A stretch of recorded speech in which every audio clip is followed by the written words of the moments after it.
on this rap-ish. I ain't even broke a sweat, homie, this practice. Pondering my next move, staring at my track list. Hope I ain't missing my window. Praying like a Baptist, Seattle's own. Tired of this Game of Thrones. They made a list of the best rappers, and guess who wasn't on? While the disrespect continues, I'm steady packing these venues. Guess if you ain't at the table, you on the menu. And I'm that spitter, baby. They don't want you to see, but everybody's south of Capitol Hill's rocking with me. Boys smoke the trays and plan to getting their life together. I'm comfortable with my role, so I'm like, whatever. Me? I ain't got a job, but I work hard. And you don't work hard, but you got a job. The irony is I'm judged while you feel the applause. I'm slept on, that's why I had to set this alarm. My dude is armed, I'm armed with this arm charm. Body banging like she got that cream from Barry Bonds. Yeah. I did it for the city, I did it for the love, I did it for the people, I did it for us. X-ray season is here, a real hitter with a mic, I'm everything that they fear. With that hood ain't the same, I was all on their ass, I'm level-headed. So yo, my dudes love when I spaz, and I'm so over Seattle's passive-aggressive attitude. They don't call you back, what they really saying is F you. While I'm from the same place, I move at a different pace. I prefer if you just said it to my face, damn, I did it. I did it for the city, I did it for the love, I did it for the people, I did it for us. Average dudes with they average spit, writing average rhymes, knocking average chicks. The closer I get, I can feel the people starting to shift. I'm loyal to a fault, and everybody can't come with. Rap's a rich man's game, I'm only playing with change. They bang models and singers, I'm knocking my own flame, I'm different. The crowd, I move with the chosen few. Black thoughts, I could be the front man for the roots. No diamonds and gold, I'm on my sticks and stones. If we can see your panty line, you should have on a thong. My team is strong, through this fire we forged a bond. And they already know what it is when I get on. To the hearse, party like it's December 31st. When I'm on my deathbed, I probably cracking my nurse. You ain't got the bars to compete, I'm a verbal athlete. Deflating these boys so they say that I cheat. Damn, I did it. I did it for the city, I did it for the love, I did it for the people, I did it for us.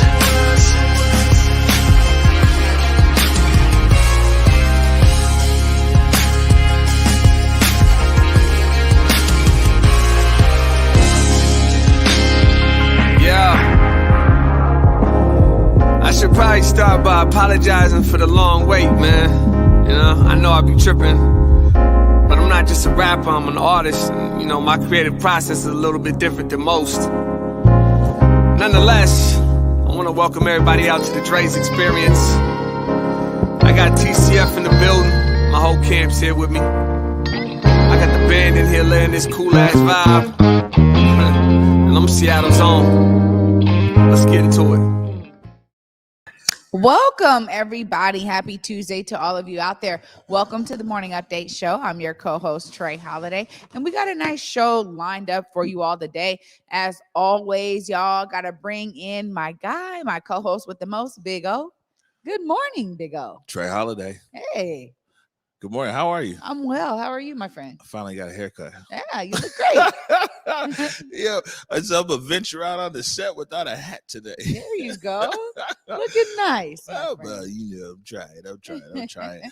Good morning. Good morning. All right, we got a good show lined up for you today.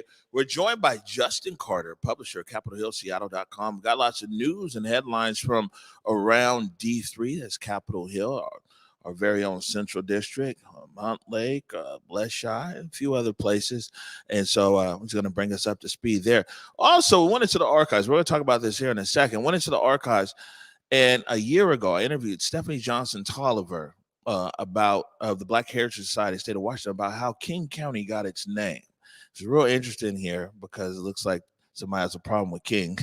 And so we talk about the history of that. And then also, man, I got a nice video here at the end. One of the oldest Tuskegee Airmen, Brigadier General Charles McGee, passed away on Sunday, 102 years old. So we got a video clip there.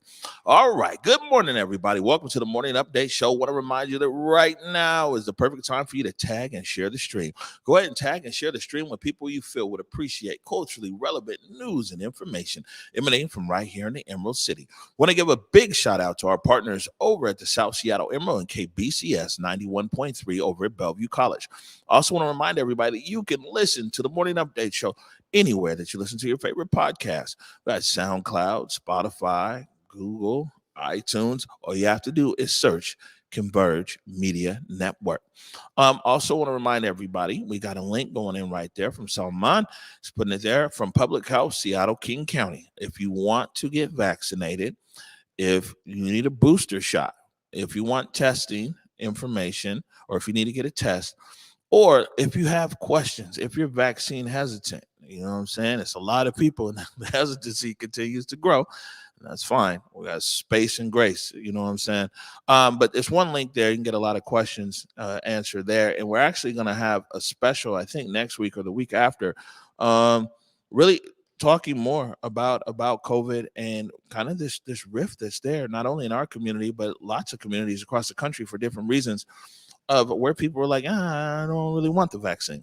Yeah, no, I mean, this is really a growing discussion. And even amongst those who are, who got vaccinated, they're like, I'm not sure if I want to do the booster. I'm not sure about, continuing down that road. I mean, these variants have really brought in a multitude of new perspectives that I think we're really seeing happen out there in the general discussion. And I want to remind folks too that because we are in, a time of the year when sickness kind of occurs, oftentimes, the common cold, flu, things like that, there's a lot of colds that are going around, and it's causing real backup lines at the testing site. So, for those of you who are preparing to travel or other things where you're like, look, I know I need to get a test, you might want to start looking a couple of days in advance, because right now a lot of the appointments are getting booked up and they're at least a couple of days out. So it's true, man. A lot of folks are flooding those lines right now. Oh, yeah, thanks for the heads up. Yeah, we're continuing here on this message over from For Culture. This is King County For Culture, and this is a relief program that's going on there for artists. Cultural producers is the word, the terminology. $1,000 to $12,000 in relief from over at For Culture. They're being real intentional about this. So Salman's put the link right there for people who want to apply for that. yeah, a few weeks left. This application is open, and just be reminded as well that if you don't have an entity, a business entity set up, but you've been doing freelance work as an individual, contract work as an individual in the same realm, you do qualify for this fund, and they are helping with the application process. So, please, if you know of folks that really can apply for this, that are in that lane, make sure they know about this opportunity. Yeah, for sure. Before I get to this next, I want to talk about this mural there on MLK Way. Any update as far? I'm gonna talk to Justin about the actual homicide that happened there at the LBB, but any update around any services that might be offered for tenants and those impacted? Yeah, shout out to Ashley McGurk in Washington Therapy Fund. Right now, she's putting a call out for therapists who may be available to do some pop-up work over at Liberty Bank Building. Shout out to Africatown Community Land Trust. They're doing a presence this week in the building, working on a few different type of healing circles for the building, and just trying to provide resources to residents. So shout out to everybody who is on this effort. I know I'll be up there this week also as a presence kind of after the morning update show. I'm just trying to make sure that I'm available if folks just want to talk or people want to be able to connect. That's really what community is all about. It's about us showing up in these moments. And so just appreciate everybody for being there and doing the work. Yeah, no, for sure. All right, this next thing here, if you're from the neighborhood, you probably saw this last night on maybe on your social media feed. We'll put this up sometime. Yeah. So MLK mural vandalized on MLK Day on MLK Way. We'll leave that up there for a second, Salman. There, up there on the big screen now. Yeah. So this happened yesterday, and the thing is, Trey, is being from the neighborhood, that this mural has basically stayed untouched, meaning like people haven't tagged on it, disrespected for a long, long time. This is really, one of those things where I go, Come on, man. I mean, here we were yesterday talking about the legacy of Dr. Martin Luther King and the fact that we are the only Martin Luther King Jr. county in the country. We really have a connection to Dr. King. And yeah, he traveled all over the country and different places outside of the country, really bringing his message. But he had a strong presence here. And I think that there was obviously a strong effort from, individuals and activists at the time, community organizers, to change Empire Way to MLK Way. And right there, that mural, I grew up looking at that mural. The idea that anybody would want to go there, vandalize it in the ways that they did on MLK Day, you got to wonder about some of these people out here, and how they're spreading a lot of this hate, man. We've talked about that before, this kind of spreading of hate. Man, I'm going to tell you right now, I'm so glad that they were able to immediately really remedy this, get the paint out there and make sure that that message is not just out there for everybody to see. I mean, that's really, again, the community coming together and folks been like, nah, man, we're not going to let that ride. And so I'm just glad that's what we see right now in the picture you took. Yeah, it's a lot of people are really either upset or disturbed. I mean, that mural is definitely iconic right there on the corner of MLK and Cherry. And, just the brazenness too, and MLK Day right there on MLK Way. And I say it all the time, man. Sometimes we just get it coming and going, huh? Yeah, no, and you're so right. And it's such a busy street that I'm like, at what point did they just feel like, okay, now's the time for me to go do this? There's cars driving up and down MLK Way. That's right on MLK and Cherry. It is a vibrant corridor. So the fact that they were like, you know what, I'm going to go ahead and do this. I'm glad it got covered up, man, because, I will say this. We've dealt with this before. We've dealt with the fact that we have icons in the Black community. And, over the course of history, people try to tear down their legacies, try to tear down their character. And, we understand that some things are true. Some things come out over the course of time. But honestly, at the end of the day, like, MLK did something amazing for this country and really showcased what it could look like to protest peacefully, to make sure that people are pushing for justice, for change, for, at the time it was equality, right? Because everybody deserves to have the same equal rights under the law and the Constitution. And that's really what civil rights was about. They were asking for folks to treat Black people civilly. That's literally what they were asking for. So, again, it is a shocker. You know what I'm saying? I saw that and I just was like, whoa, did a little touch to my heart, man, because MLK's legacy is so etched in our country's history. And, again, just the nerve of some folks, man. Yeah, I was watching Proof in the Play this morning. He went live about this. With Proof's making a call for artists, see how they can go and touch up this mural, repair it. And then also the mural that was painted over at Junkins Park. I think it was a Black Lives Matter mural. My gosh. I mean, here we go. We need artists. This is exactly why I love being able to connect with folks like T-Dub, Stephanie Morales, my guy Idimbo. Like, this is really where our city has a vibrant family and community of artists. And so I'll be excited to see how people step up, because we've seen our artists step up before and do a phenomenal work. And now is the time. Yeah, no, good stuff. All right. Anything else before we break?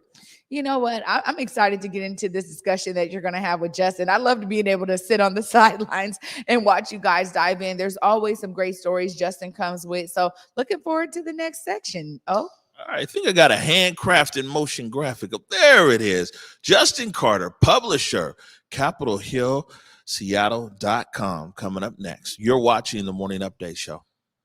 Hey guys, Besa Gordon here, and before heading to Belize, Trey Holiday and I had to make sure we linked up with our good friends over at Market Street Shoes to, of course, grab a few things for the trip.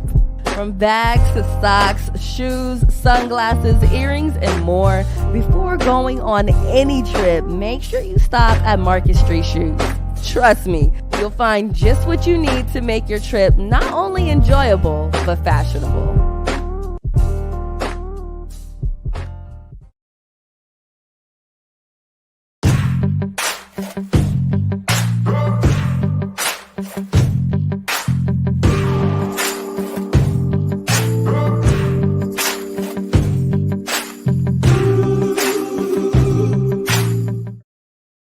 Hey y'all, T-Dub here, letting you know about another art funding opportunity. For culture recovery funding for individuals is available now, and here's what you need to know to apply. Are you a cultural producer who has been impacted by the pandemic? If you answered yes, but what is a cultural producer? Well, you are a cultural producer if your work, paid or unpaid, is dedicated to creating cultural experiences in any discipline or at any stage of your career.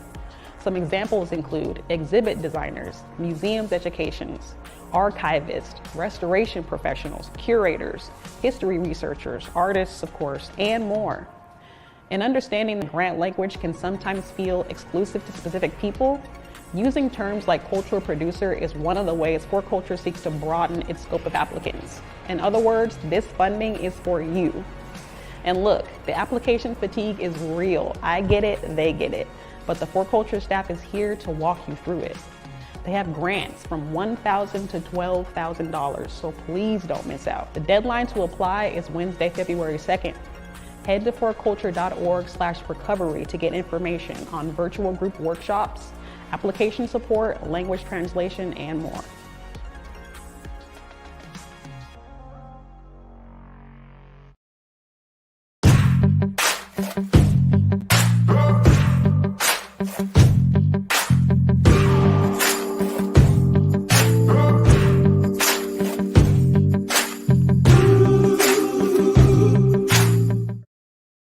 All right, welcome back to the Morning Update Show. Join now on the 7th, Justin Carter, publisher, CapitolHillSeattle.com. How are you? Doing well. Thanks for having me. Yeah, no, we always bring you in, man. We get the latest on what's going on around D3, and we got quite a few headlines here today. It's a busy weekend. Yeah, and we're definitely going from the most serious to the most feel good. We talked about this yesterday, and Trey touched a bit on the services that are being offered up there for tenants of the Liberty Bank building, but a homicide there on 24th and Union. Yeah, Sunday night, murder in the neighborhood. Reports of shots fired. More information has come out pretty quickly in this case, and so at this point now, the Seattle Police and the King County courts have started to identify people who are involved. We know that Michael Darden is the name of the man who died. It happened in his apartment in the building. It appears to have been a family dispute, so it's something that bled out into the streets when the suspect who was taken into custody and is being held now on for probable cause until his hearing later this week. His name is Deshaun Sanford. He's a 28-year-old. So it was a family dispute, is the way Seattle Police are describing it this time. We've got a life lost. We have a lot of people who, are scared and traumatized in the neighborhood, but mostly we have a family that has suffered a huge loss, and so hearts go out to those people, and hopefully so family can recover together and come back from all this. Yeah, and let people know. I actually even knew about it initially because I follow you on Twitter, Mm-hmm. and you would tweet it out, and I was like, "Yo, this is like close to home up there." Yes, and followed up on it, and yeah, I mean, unfortunately, I read in your article the second homicide of the year, right? Second homicide of the year. The first one was also seen very widely. It got a lot of attention. It was the Seattle Police Department's killing of a burglary suspect. This is the first homicide not involving a so-called police killing. After a year of deadly gun violence in the city, and it's a big issue for the region, big issue for the nation, really. Guns and gun deaths have been a big part of the pandemic story also. All right, we got a second overlay here. Looks like the SPD on the OIG have made some recommendations. Looks like SPD is going along with it now. Yeah, this is a story that can get picked up and have people get confused and think, oh, gee, Seattle lawless den of anarchy. But what's going on is after some recommendations, the Seattle Police Department Chief Adrian Diaz has basically told police that stops for technical violations of traffic laws, stops for plate violations, stops for registration violations, and stops for things like bicycle helmet. The bicycle helmet laws are no longer going to be executed by the Seattle Police Department. Many people see that as a big step for equity. They know that the laws are inequitably enforced. They know the stops are not fair often, and it's been a big issue for policing. In some ways, you can look at this as the Seattle Police Department, though, getting in front of maybe more legislative, maybe tougher crackdown on that kind of behavior. One example would be Philadelphia, where they actually, have codified a law and restricted the way the police department can go about this. At this point, it's been a departmental decision by Diaz sent down to the folks on the streets. And yeah, we should see a reduction in that kind of activity from Seattle Police. It's a big deal for the homeless communities here in Seattle too. There's the Crosscut reported, I think, almost 4 years ago now, a long time ago. We've known this, that it's been hugely disproportionately impactful to homeless communities to have the bicycle helmet laws enforcement. Those tickets have hit homeless people much harder than they've hit anybody else, which is just adding to some of the cycles of poverty and problems we see around that. Yeah, one thing that I glanced there was that a lot of these infractions, they disproportionately impact people who would have trouble paying. Sure, and it's a terrible cycle. The court systems and the legal systems full of this kind of thing, though, warrants and bonds and paying off. And one just almost like the student loan industry, once you get involved with paying money in the legal system, it can really start to add up for folks who cannot pay. And so, there is hope that this will end that cycle somewhat. However, you're still going to have to register your car. There's going to be the parking enforcement officers are still going to get you when they go around the scanners, and the state's still going to enforce it. So it's not anarchy. And these are no longer grounds for a stop. You could get stopped for something else and then later on be cited, but they can no longer stop you because of that. Sure. Like when I go on ride-alongs in the East Precinct, it's not uncommon for, just like in the movie, where a cop will see a headlight out or something wrong with a car and make a stop as a kind of just an opportunity to start to interact with somebody they're suspicious of for other reasons. That stuff happens all the time. One area that is still going to happen a lot, and this is something I think the community is really going to have to wrestle with, is around DUIs. Impaired driving is something that police officers recognize through a series of things like lights off in the middle of the night and those kinds of things when you're driving. But they're also can be disproportionately used as an enforcement, or at least as an excuse to stop. So, where we draw the line on cutting these kinds of tools out of the Seattle Police Department's tool set, that's going to be a real question. All right. Next one up here. This is big story for us, really for the whole city and everything else. The Proud Boys, the SPD ruse, and really it's kind of coming out that now it's not even the ruse, it might be the potential cover-up or information not necessarily coming out to the public. Yeah, the ruse case is something it looks like the mayor's office, from the last things they've said publicly about it, seems to be very interested in moving this through existing kind of channels. There's an effort to look at the 2020 protests and the police department's reaction to it through the Sentinel reports and doing kind of a deep dive that way. I don't know how much of a call really can build. There's not a real mechanism right now built for a wider investigation of everything that's going on. And that's really the bureaucratic trick that these things can fall into. And when the challenge for journalists and the challenges for the communities to figure out, okay, so what channels at City Hall can you push this kind of thing through to really try and dig deeper? Or do you just take it that the guy from OPA now is part of the administration and we're going to move on to other problems? Yeah. What was the response to this up there? Your home turf, Capitol Hill. I was surprised that it wasn't stronger around 11th and Pine. And I think one of the things we do have to remember is that tenants and renters move a lot. A lot of the neighbors around that area are still there, and we hear from them. A lot of them, though, have already moved and moved a long time ago. It's been, we're already coming up on 2022, being a couple of years removed from the summer of 2020. And so I think some of the people who most viscerally felt it as far as the neighborhood impact, they've already left the area and they're no longer living there. Other than that, though, there are people who remember it and remember the details and are still asking for justice and some kind of response from City Hall about what happened to the neighborhood. I don't know at this point whether these reports, these Sentinel reports that are based around big events, are really going to do much more than document and make an interesting PDF for history that we'll embed in an article someday and look back and go, man, those were crazy days, as we move on to the next crazy things that happen around Seattle. Yeah, I think that the issue that we have, I think a lot of journalists and a lot of everyday people have, is it just seems that everything has not come out. And even 1 week ago, if it wasn't for a leaked email, this would have been like probably buttoned up. It would have been like, well, the OPA report is deficient, doesn't have this and that, everything else, the cycle would have turned. And then boom, here comes an email, here comes a whole, the EOC on alert, parks, SPU, everybody, and so it's like, kind of like what else is coming out. Mm-hmm. And I think it's unfortunate. And if there isn't a mechanism in place to do additional investigation.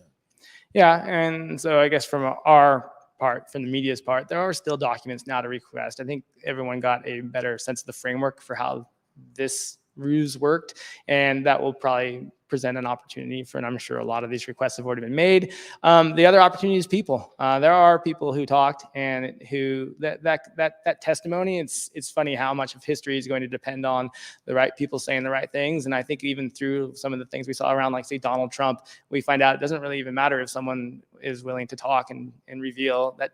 Also, it doesn't necessarily mean that we're going to find, justice and find truth out of it all. But there are people who are involved in this, and people talk. People get in trouble. They want to protect themselves, or they want to present their version of history.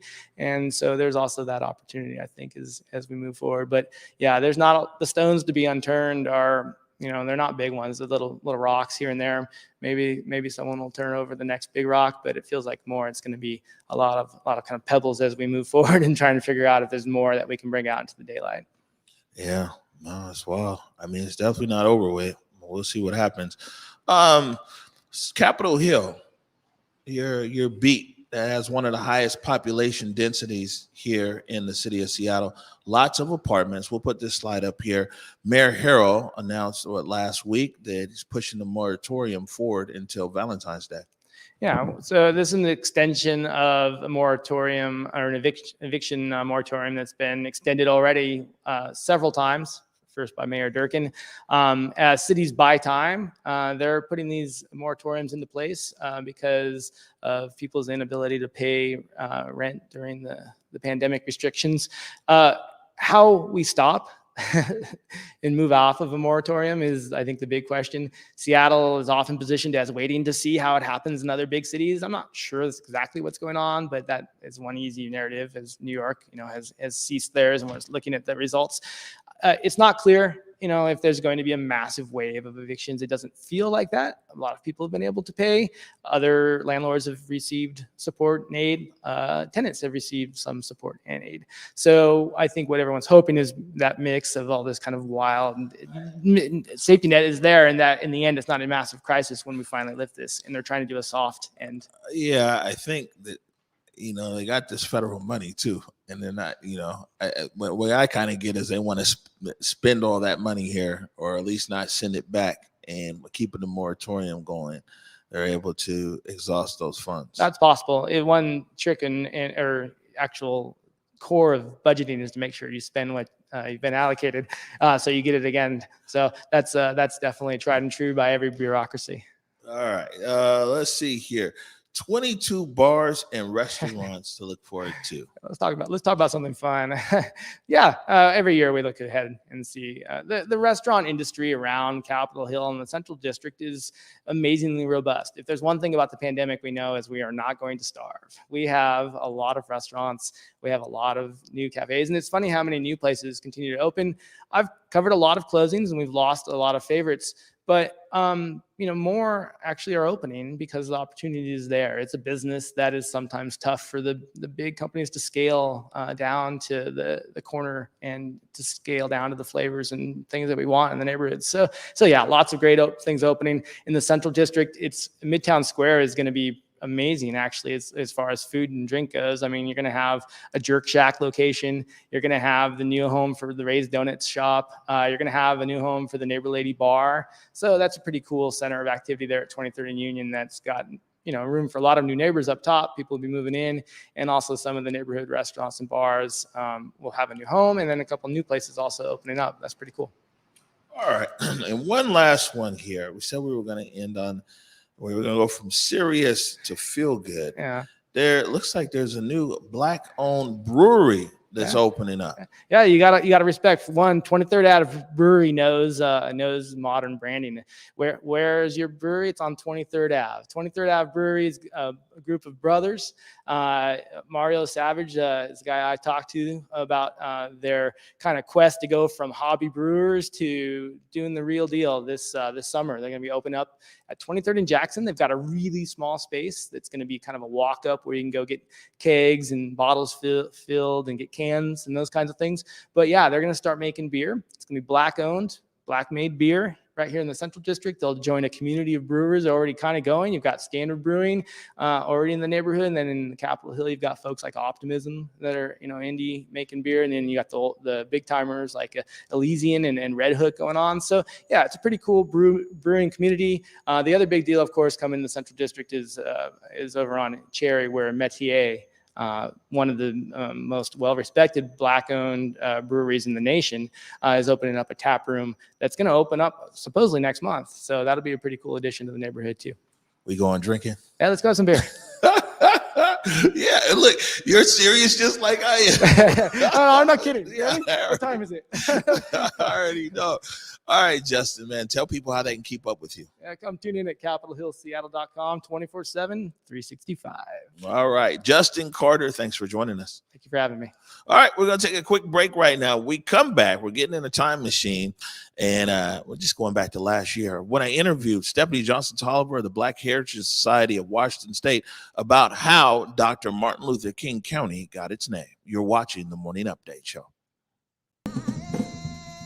In the depths of Belize, the travelers come across the waters, harvesting with their hands, learning of resilience rooted deep in the lands. Culture thriving like a fire ablaze, sizzling with a pop and a chop, sharing its ways. Knowledge simmers and grinds into the hearts and minds, cutting away from the surface stories and colonial lies, boiling it down, breaking its shell as the truth pours out and gets plated collectively with love, spooned into bowls, feeding the soul. Garifuna, alive and strong at Palmetto Grove.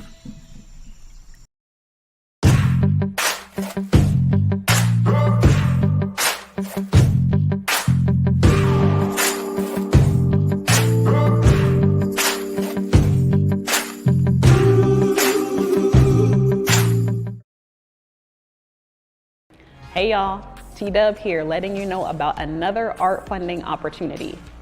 For culture recovery funding for individuals is available now, and here's what you need to know to apply. Are you a cultural producer who has been impacted by the pandemic? If you answered yes, but what is a cultural producer? Well, you are a cultural producer if your work, paid or unpaid, is dedicated to creating cultural experiences in any discipline or at any stage of your career. Some examples include exhibit designers, museums educations, archivists, restoration professionals, curators, history researchers, artists, of course, and more. And understanding that grant language can sometimes feel exclusive to specific people, using terms like cultural producer is one of the ways For Culture seeks to broaden its scope of applicants. In other words, this funding is for you.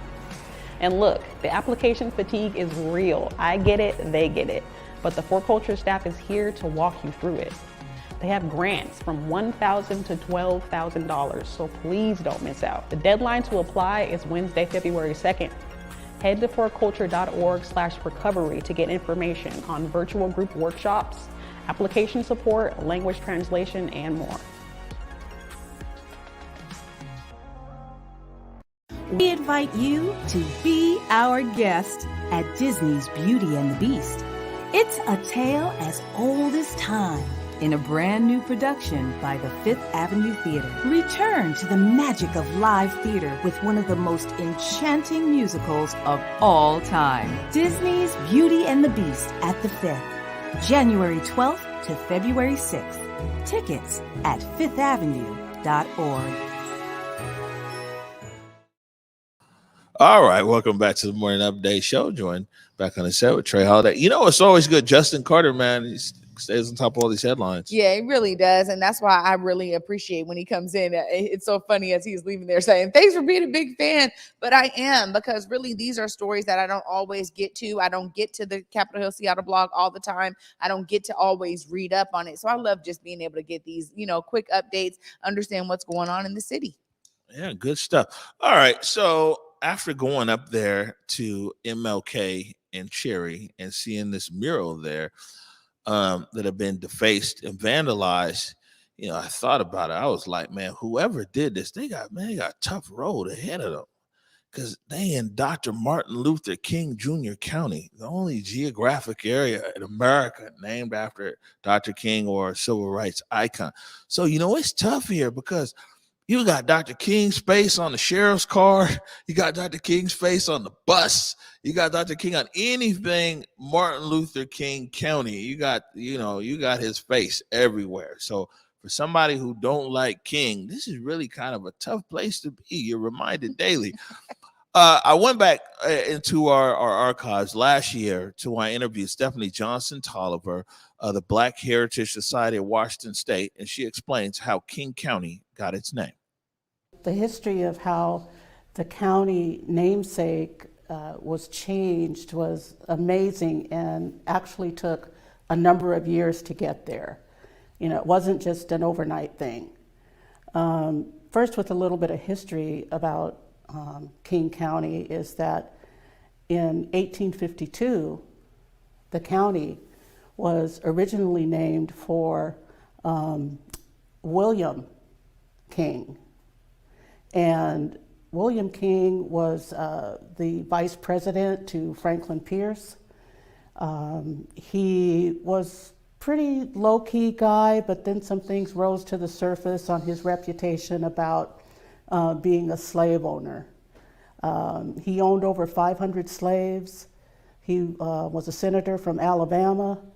And one of the quirky little things, a connection and how history intersects, is that he actually named Selma, Alabama.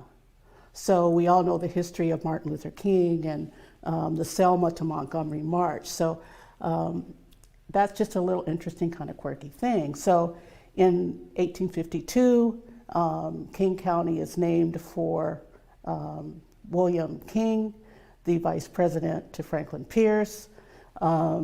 It stays that for years and years. Obviously, fast forward to 1986, and we have Ron Sims, who is now on the King County Council. He's the first African American to sit on the King County Council.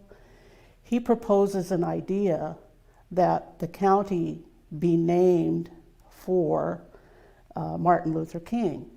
And this is 86, so it's coming on the heels of when Eddie Rye and Central Area Community Grassroots had just got Empire Way South changed to Martin Luther King Way.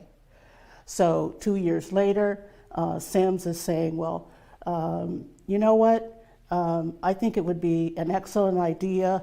Who else will join me on the King County Council for this proposal to change the name? And most of the council members are really good with it. But there were a couple that were pushing back and saying, well, leave history as it is. Why are we here changing this name? And there were people even in the media at that time saying, well, if we're going to change to King County, why don't we just change Washington State to Booker T. Washington instead of George Washington State? So there was all kinds of controversy going on in the community. And the King County Council was feeling this pushback. So they sit with it and they sit with it, and finally they decide to adopt King County as the namesake with Martin Luther King. So again, it was an adoption within the council. Fast forward again to 1999, and you have Larry Gossett, who is coming to the King County Council. Ron Sims is the county executive at that time.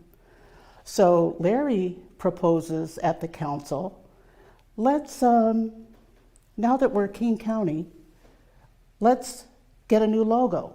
Let's get this logo that actually represents Martin Luther King.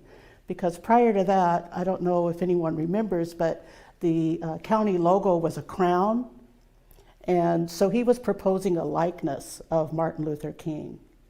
Well then, oh gosh, the ugly head rises again, and people start coming out of the cracks with all of these stories and accusations, pitting William King's reputation and legacy against Martin Luther King. We all know that Martin Luther King came in peace and equity and justice, and he was that person that we held high esteem. He'd won the Nobel Peace Prize. So people were coming from both directions about their idea of King County. And there were members on the county council who were saying, well, you know, back in '86, that was more symbolic. You know, we were giving this rename out of symbolism, but we really needed the state legislature to make it official. So that's where, again, all the controversy began. There were years of Adam Klein, our senator at the state capitol, who was encouraging this vote. He brought the vote to change King County 8 times before it was actually adopted in Olympia in the Senate. He, together with Eric Pettigrew from the 37th District in the House, was able to manage and pass by a really slim vote to adopt and officially recognize King County as Martin Luther King Jr. King County. And from there, they still hadn't made any commitment to the logo. You know, the whole thing with Larry bringing the idea of the logo pushed this whole legislation piece. So it wasn't until 2005 when this legislation was actually official. The King County Council decides to let For Culture, they're the arts and culture branch of the county, to put a bid out for artists to design a new logo for the county. And we wait another 2 years till 2007 when we actually have the official logo, wearing my pin proudly today, that recognizes Martin Luther King. So it wasn't an easy piece to have happen. I've always said that in most Black households, well, in a number of Black households, there were 3 pictures that were on the wall, right? There was Jesus, there was JFK, and Martin Luther King. So again, this was a huge, huge deal for people in Washington State, and not just Black people, but many other advocates that were proponents of changing the name. So that in a nutshell is kind of how it all happened.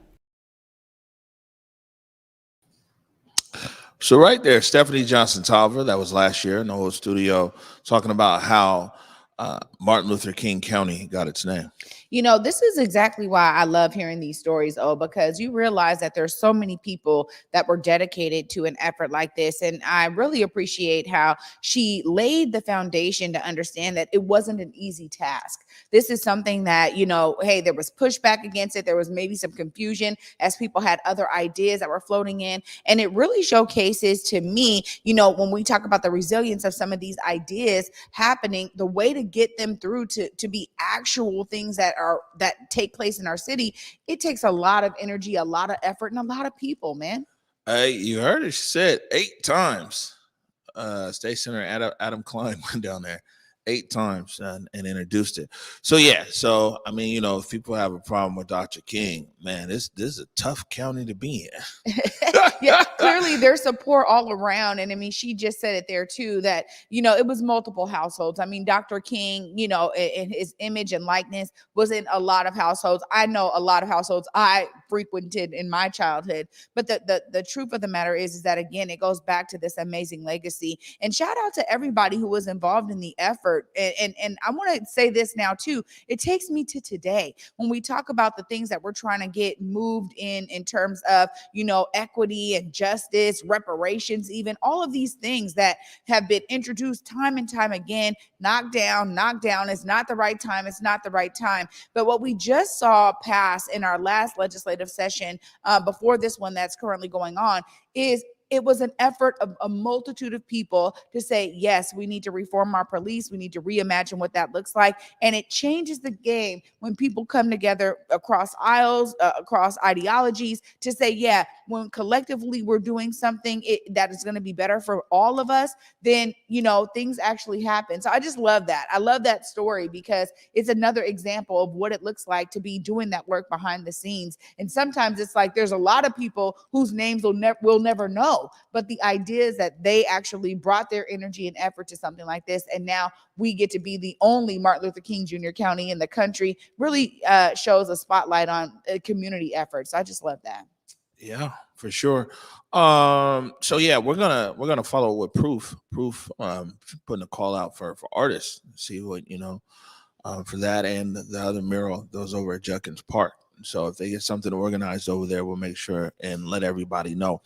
We're going to take a break. And when we come back, it was the passing of an icon on Sunday, Brigadier General Charles McGee, 102 years old, one of the last of the Tuskegee Airmen. We're going to take a look at a video there. You're watching the Morning Update Show.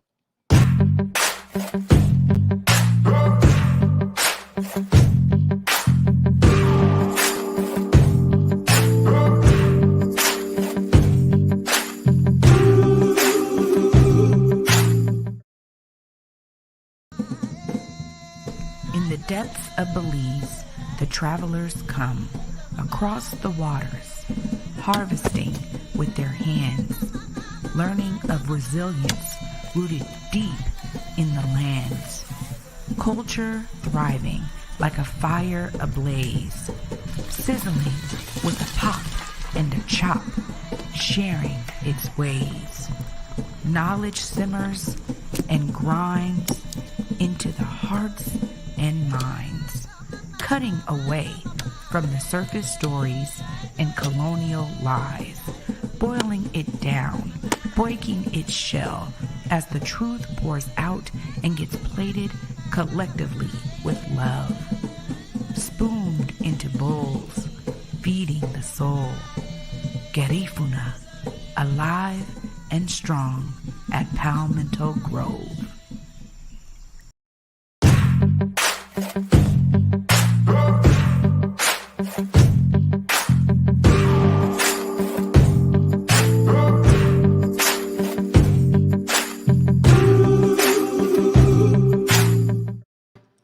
All right, welcome back to the Morning Update Show. And yeah, some sad news. Brigadier General Charles McGee passed away on Sunday, one of the last Tuskegee Airmen, and an amazing career that he had. Fought in three wars: World War II, the Korean War, and the Vietnam War, and man, broke barriers his whole career. There's a video right here that I found. It's actually from the U.S. Air Force. I'm Charles Edward McGee, Air Force retired, and originally I was born in Cleveland, Ohio in 1919. Tuskegee Airmen are black pilots, mechanics, and support people who, when our country declared war against Hitler, came forward and dispelled the biases and generalizations that because of the color of our skin we couldn't support our country in a technical area. Our task was to keep the air clear of German fighters that were destroying many of our bombers. You know, we thought we had enough guns on the B-17s and B-24s to protect them. That wasn't so, and that's why the escort work began. We also destroyed a lot of Germany's war-making potential on the ground. The Pittsburgh Courier came out and said, no, this is a double victory activity for black Americans, fighting against Hitler in Europe and also fighting against racism here at home. One thing personally, folks say, well, how did you face that? I said, well, I grew up learning that, you treat others like you want to be treated. So important. And then realizing that the value lessons that sustained us are just as important for the young people today and what they face for America's future and preserving the freedoms we claim we all so much enjoy. Don't let the circumstances be an excuse for not achieving. We could have very easily, they don't like me, they don't want me, and gone off in the corner with our head bowed. That's not the American way.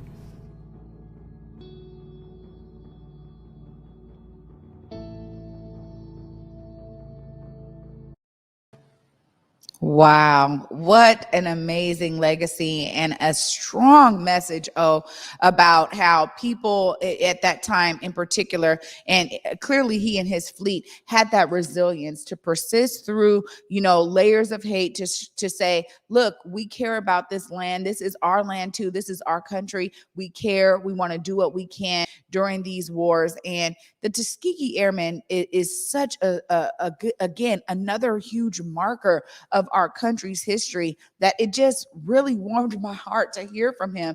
And honestly, although he has passed on, the beautiful thing about his life, 102 years old, I mean, you get to be 100 years old, man. Come on. That's nothing but a celebration of life when you do pass on. And shout out to him, everything he did for this country, his family who is probably dealing with that, but also they get to cherish the memories that they have of him. 102 years old is a beautiful life to live, man. Yeah, they said he has 14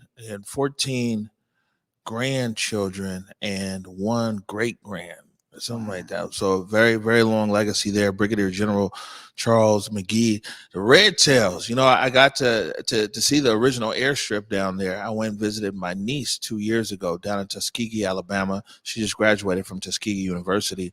And you see a lot of the history and the tradition, and the Alabama Air National Guard based out of there. They got the Red Tails, it still represents that unit there. Man, the rest of the week gets real busy for us, Trey. I got a whole bunch of motion graphics lined up here. First up tomorrow, we have Mike Davis, reporter from the South Seattle Emerald, and Mike's going to be giving us all the scoop on what's happening south of Seattle, as well as a preview of Clapback Culture on Thursday. Then we're going to learn how to buy the block. Jebediah Gardner, CEO of Gardner Global, is going to be in here, man. He's been doing some big things. They've purchased a lot of property there in the CD and other places. Going to be building and developing. And this last one here, I'll give to you. Yeah, so excited. You can go ahead and put it up so I'm on. Yes, we get to have Portia Shaw joining us. Belle, she plays Belle in Beauty and the Beast. I'm sorry, I get really excited when we start talking about these live performances. But again, the first Black actress to play Belle in this phenomenal show. I can't wait to be able to check in with her, sit down about her experience, and also, how she's taking in, Seattle. And so that's really exciting to be able to connect with her and hear more about that show. Yeah, so you definitely want to join us tomorrow. It's going to be jam-packed. And the rest of the week is jam-packed too. You know what I'm saying? We got a lot of stuff going on. Looks like we're gonna get out of here a few minutes early today. So make up for all this overtime we've been doing lately. Any last words before we get out of here? Oh, last words for me always. I mean, I get so inspired by the stories that we share here, and particularly what we just saw there with Brigadier.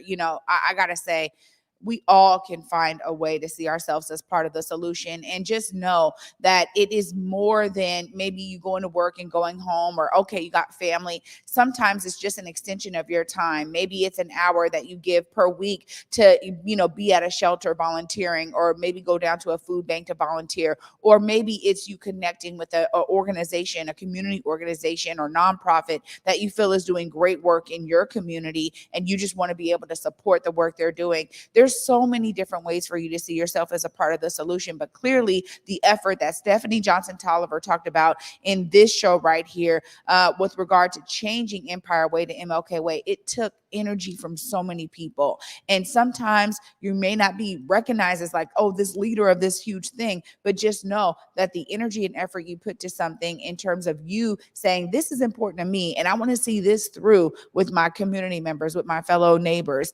that right there is you seeing yourself as a part of the solution. So be inspired. Get out there and see yourself as a part of the solution. All right, good stuff. I hear you. And actually, not only just Empire Way to MLK Way, but King County to Martin Luther King County. There we go. Absolutely. Yeah. All right, we got anything going on? So what's today? Tuesday. Yeah. Man, I might go home early today. What? It might happen. All right, man. Want to remind everybody: go forward in your purpose.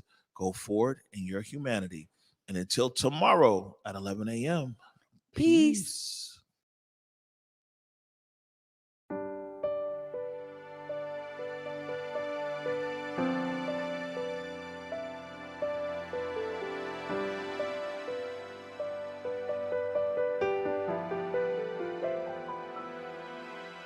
What do I see through a lens of fear? 1,000 little steps to go. What do I fear after all these years? Lord knows I don't even know. I've been running on the edge of a sundial, sleeping in the shadow. I've been begging you to see me, then hiding beyond the unreachable. Looking out left on a right-hand turn, just trying to make a deal. A lazy shoes and love is a love that turn. That's the kind of food that heals. I've been searching for the end of an era, waiting to be ready. The world is bigger than a moment. Be steady, that's how you can feel it's real. But I feel naked in my new clothes, 'cause I got used to hiding the holes. This whole world got new tricks and I'm in the thick of it. This I swear I'm already sick of it. At least I found the antidote. Oh,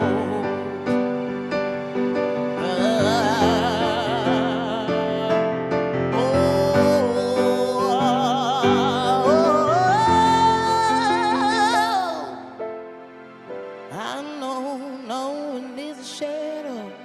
I know no one is a shadow. I know no one